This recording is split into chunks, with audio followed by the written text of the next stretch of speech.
O presidente das confrarías galegas afirma que é posible chegar a un acordo cos mexilloeiros pola extracción de mexilla en zonas onde traballan os percebeiros.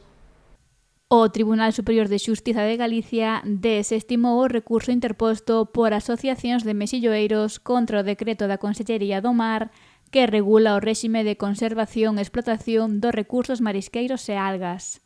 Demandaban a súa nulidade ao entender que modifica a extracción da mexilla na roca. O presidente da Federación Galega de Confrarías de Pescadores considera a decisión do tribunal como unha boa sinal para o sector percebeiro.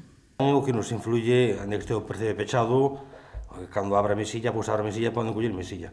O que pasa é que ese recurso que se presentou contra o Real Decreto de marisqueo e algas, pois, bueno, pois, onde nos di que podemos marcar ou señalar zonas que sean exclusivas para coller mesilla, non? Podemos resguardar aquelas zonas de percebe máis que son as mellores para a pesca do percebe, que son onde é o percebe máis grande.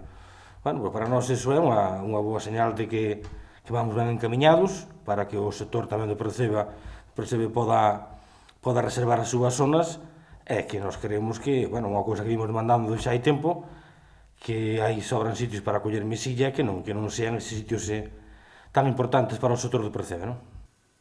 O tamén patrón maior de Ribeira sinala que o ideal sería chegar a un acordo, xa que os mexilloeiros e os percebeiros teñen que convivir. Mismamente, incluso se podría marcar no plan de percebe, se podría marcar zonas onde ti querías proteger en cada propia cofradía, non? Pero mesmo se podría facer tamén un plan da mesilla onde fora incluído uns mapeos de cada cofradía onde ten aquelas zonas máis sensibles onde non se podría extraer mesilla, non? Nós creemos que sempre imos demandando que son 1.600 km de costa que temos para a extracción de percebe, ainda que non todos son habilitables, pero que creemos que se reservan uns poucos de cada cofradía máis importantes, que non todas as cofradías, porque hai cofradías que non lle vai a influir en nada, pero, bueno, nós estamos convencidos que podemos chegar a un acordo, que temos que convivir todos e que é mellor que sea dunha forma pacífica, non dunha forma que non teñamos que andar a discutir entre nós. Pérez Sieira explicou que en Ribeira non hai zonas marcadas, pero en Aguiño sí, xa que é unha confraría que traballa todo o ano o percebe. Nós, por exemplo, na zona de Ribeira xa non marcamos ninguna zona, non? Nós o que estamos dentro da ría temos uns sitios, 3 ou 4 pedras moi pequenas, un plan de percebe moi pequeniño, que non se influiría, por eso non marcamos.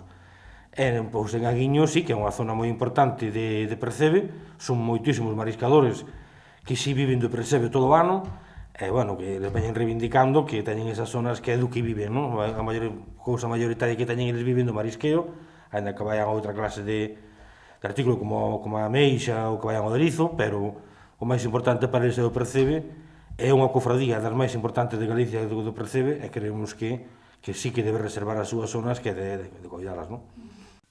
O presidente das confrarías galegas apuntou que hai moitas formas de coller mexilla, ademais de que hai máis cordas habilitadas para colleitar a semente do mexillón. Pérez Sieira espera que se chegue a un acordo para rematar cun conflito que se prolonga no tempo.